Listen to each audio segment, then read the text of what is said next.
ذرا اور زور سے مارو، ایسے نہیں ٹوٹے گا۔ ہاتھ میں پکڑے کاغذ پر رنگ بھرتی میرین نے طنز کیا تو اس نے گھور کر اسے دیکھا۔ میری خوشی کسی سے برداشت نہیں ہوتی۔ اس نے زور سے صفحے پر مکہ مارا اور پھر ہلکی سی آنکھ کے ساتھ ہاتھ ملنے لگا۔ وہ عادتاً اپنا تکیہ کلام بڑبڑایا، وجہ بتاؤ پہلے، پھر بے شک ناراض ہو جانا۔ یہ میرین کا سٹائل تھا۔ وہ ریان کو باتوں میں الجھا کر ہمیشہ اس کا غصہ ٹھنڈا کرتی تھی۔ علی کو حارث آتی ہے، اسے کچھ نہیں کہتے ڈیڈ، مجھے تو ہفتہ بھی گھر میں اکیلے نہیں رہنے دے رہے۔ سیدھی سی بات ہے، وہ نہیں چاہتے کہ ان کے گھر میں ایک اور خراب اور کرپٹ بیٹا ہو۔ میرین نے بے نیازی سے مسلسل ہاتھ چلاتے ہوئے بولی۔ جو بھی ہے، اس نے شانے اچکا دیے، دل کی بھڑاس نکال لیتا تھا تو پھر اسی طرح ٹھنڈا پڑ جاتا تھا۔ میرین کی جانب سے کوئی جواب نہ پا کر اس نے میرین کی جانب نگاہ کی، اس کے ہاتھ میں موجود کاغذ کو دیکھ کر یکدم چونک کر بولا، یہ تم کس کاغذ کو پینٹ کر رہی ہو؟ دکھاؤ۔ انسانوں کی طرح کاغذ اس کے ہاتھ سے لینے کے بجائے ریان نے جھپٹ کر کاغذ چھیننا یہ کیا کر دیا ہے؟ تقریباً 2 گھنٹے کی لگاتار محنت کے بعد بننے والی میرین کے چھوٹے بھائی کے اسکیچ کو ڈریکولا بنا دیکھ کر وہ صدمے سے بولا، ستیہ ناس ہو میرین تمہارے فیشنز کا، تم نے کیا کر دیا میری تصویر کے ساتھ؟ وہ جھنجھلا کر بولا۔ تھکے ٹوٹتے قدموں سے قریباً صبح 6:30 بجے کے قریب چل کر وہ سفید گیٹ کے قریب پہنچی اور کال بیل پر ہاتھ رکھ دیا۔ گیٹ کھلنے کے انتظار میں وہاں کھڑی الماس کو یہاں آنے کا جذباتی فیصلہ حماقت لگ رہا تھا۔ اسے پچھتاوے نے آن گھیرا تھا۔ اگر انہوں نے اسے نہ رکھا تو وہ کہاں جائے گی؟ یہ سوچ کر ہی اسے ہول اٹھتے تھے۔ تقریباً 7 منٹ بعد گیٹ کھلا اور اسی چوکیدار نے باہر جھانکا جو پچھلی دفعہ بھی وہاں موجود تھا۔ کیا کام ہے بی بی؟ وہ اپنے مخصوص کرخت لہجے میں پوچھنے لگا۔ مجھے رانیہ بی بی سے ملنا ہے، وہ بمشکل بول پائی تھی۔ بھوک، تھکاوٹ اور نیند سے اس کا برا حال تھا۔ کس سلسلے میں؟ وہ ہنوز اسی لہجے میں الماس سے مخاطب تھا۔ مجھے ان سے کچھ کام ہے۔ وہ اب منت کر رہی تھی، خدا کے لیے مجھے ان کے پاس لے چلو۔ چوکیدار کو غالباً اب اس پر ترس آ گیا تھا۔ اس نے راستہ چھوڑ دیا تو اندر آگے اس کے قدم من بھر کے ہو رہے تھے۔ چوکیدار نے اسے لان میں اسی جگہ پر بٹھا دیا جہاں 2 برس پہلے بٹھایا تھا اور خود اندر رانیہ کو بلانے چلا گیا۔ الماس کو لگ رہا تھا جیسے ماضی خود کو دہرا رہا ہو۔ سب کچھ پہلے جیسا تھا، حتیٰ کہ وہ لان اور چوکیدار بھی، بس وہ بدل گئی تھی اور اس کے ہمراہ آج اماں بھی نہیں تھی۔ کون ہو تم؟ الماس بری طرح چونک کر حقیقت حال میں واپس آئی تھی۔ اس نے سر اٹھا کر دیکھا تو سامنے رانیہ کھڑی تھی۔ میں الماس ہوں جی۔ وہ جلدی سے اٹھ کھڑی ہوئی، صابرہ درزن کی بیٹی۔ کون صابرہ درزن؟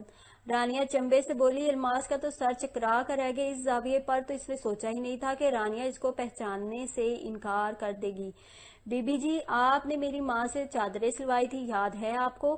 آپ نے اماں کو 4,000 روپیہ بھی دیا تھا۔ رانیہ چند لمحے دماغ پر زور ڈالتی رہی، پھر بولی، کب کی بات کر رہی ہو؟ 2-1 سال تو ہو گئے ہیں جی۔ اوہ اچھا، ہاں۔ رانیہ ہنس پڑی، یاد آ گیا۔ کہاں ہے تمہاری ماں؟ وہ مر گئی ہے جی۔ اگلے 15 منٹ میں الماس نے اپنی داستان اسے سنا ڈالی۔ اختتام یہ ہوا کہ فضل الدین قاضی اور گواہان کو لے کر آ رہا تھا جب وہ گھر چھوڑ کر بھاگ آئے۔ یہ ان کئی غلط بیانیوں میں سے پہلی غلط بیانی تھی جو اس نے رانیہ کے ساتھ کی تھی۔ اوہ! رانیہ ہمدردی سے بولی، بہت افسوس ہوا جان کر۔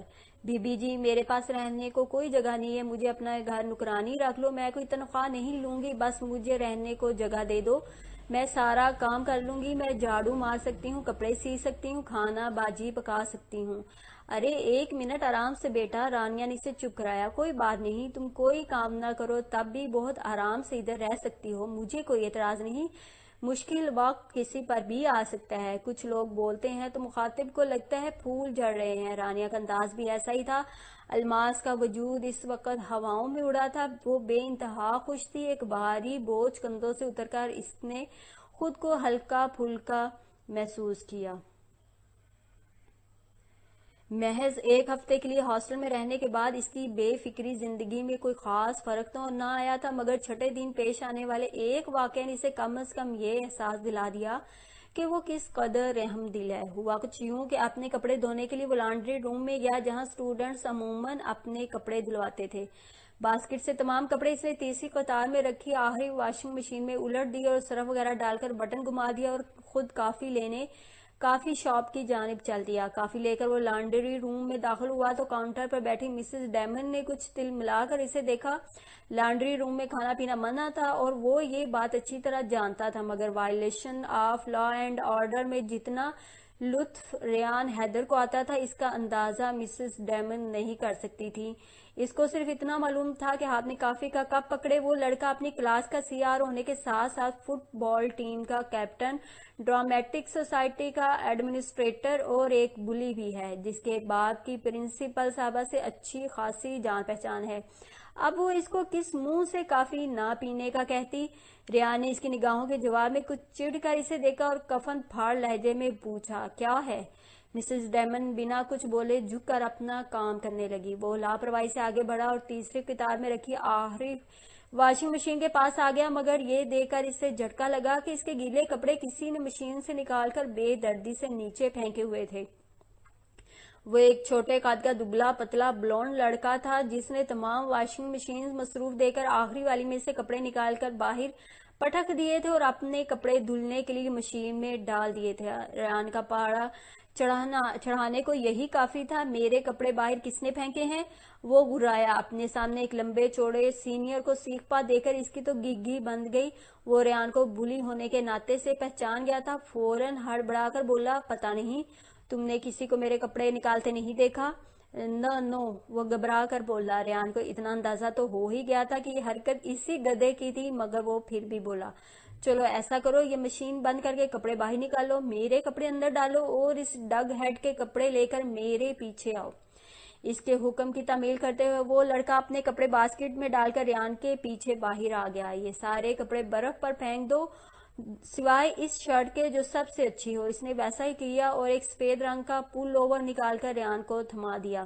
ریان نے کپ میں بچی کافی اس کے پل اوور پر گرائی اور اسے بھی برف پر پھینک دیا۔ تم اچھے لڑکے ہو، بات مانتے ہو، نیکسٹ فرائیڈے آڈیٹوریم میں مجھ سے ملنا، میں تمہیں اپنے نئے پلے دی ساؤنڈ آف میوزک میں کاسٹ کر لوں گا۔ تمہیں بس اتنا کرنا ہوگا کہ 2-3 گھنٹے تک یہاں پہرا دو۔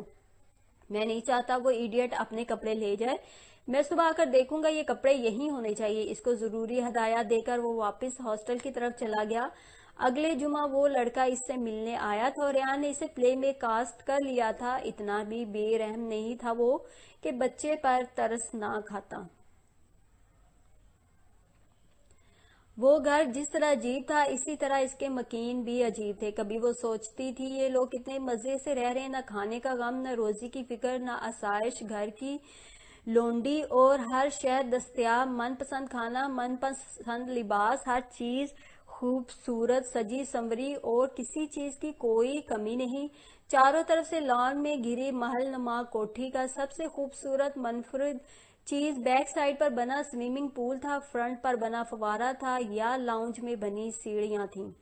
ہر کمرے میں قیمتی سے قیمتی پردے، پرتعیش فرنیچر و قالین، خوبصورت ڈیکوریشن، مہنگی پینٹنگز، قد داور کھڑکیوں سے باہر کے دکھائی دینے والے دل فریب مناظر، غرض اس پرآسائش ماحول میں الماس کو اپنا وجود نہایت گھٹیا اور کمتر محسوس ہوتا تھا، مگر ایک تصویر دیکھ کر ہونے والا احساس قدرے منفرد سا تھا۔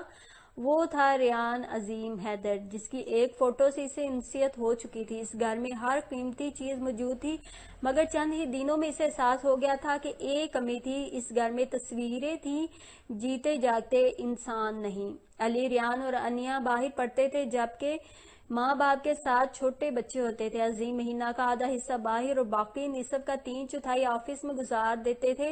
گھر کو دینے کے لیے ان کے پاس وقت بہت کم ہوتا تھا۔ وہ ایک بہت ہینڈسم اور باوقار شخص تھے۔ الماس ان کا سامنا اس گھر میں تقریباً 6 ماہ گزرنے کے بعد محض 3 دفعہ ہوا تھا۔ وہ بہت اچھی طرح بات کرتے تھے، حال احوال پوچھتے، موسم پر 1-2 باتیں ہو جاتی اور بس وہ یا تو اپنے کمرے میں چلے جاتے یا اسٹڈی میں۔ ان چند لمحوں میں جو اہمیت الماس کو ملتی وہ اسی پر پھولے نہ سماتی۔ جو چیز اسے ان کے بارے میں بے حد متاثر کرتی تھی وہ ان کا ہر بات پر خدا کا شکر ادا کرنا، رحم دلی، نرم دلی، تحمل مزاجی، درگزر کرنا اور مسکرا کر نرمی سے بات کرنا تھی۔ اس کو نہیں یاد تھا کہ کبھی اس نے رانیہ کو کسی کی برائی کرتے دیکھا ہو یا عظیم کو کسی کا مذاق اڑاتے سنا ہو۔ جتنا ان کا گھر خوبصورت تھا اتنے ہی خوبصورت وہ لوگ اندر باہر سے تھے۔ یہ رانیہ ہی تھی جس نے الماس سے پرائیویٹ میٹرک اردو میڈیم میں کروایا اور الماس نے بخوشی امتحان پاس کر لیا۔ وہ انگریزی اب مشکل پڑھ لکھ تو لیتی تھی لیکن بولنے میں خاصی دشواری کا سامنا تھا۔ دوسرے اس کا حلیہ ویسا ہی تھا جیسے گنوار اور جڈ الماس کا ہوتا تھا، وہی لٹھ مار انداز، میلا لباس، الجھے بال، دھوپ سے کملایا ہوا چہرہ اور قدرے فربھی مائل جسم۔ کچھ وہ پہلے بھاری تھی اور کچھ رانیہ زین کے گھر کی اچھی غذا نے کر دیا تھا۔ گال، کندھے اور بازو کچھ زیادہ ہی بھر گئے تھے اور چہرے پر چربی چڑھنے سے یہ ہوا کہ اس کے رہے سہے نقوش گم ہو گئے۔ اگر وہ پہلے کچھ خوبصورت تھی تو اب تو بالکل بھی نہ رہی تھی۔ میٹرک کروانے کے ساتھ ساتھ رانیہ نے اسے بوتیک پر بھی لگا دیا تھا جو اس کا دل پسند کام تھا۔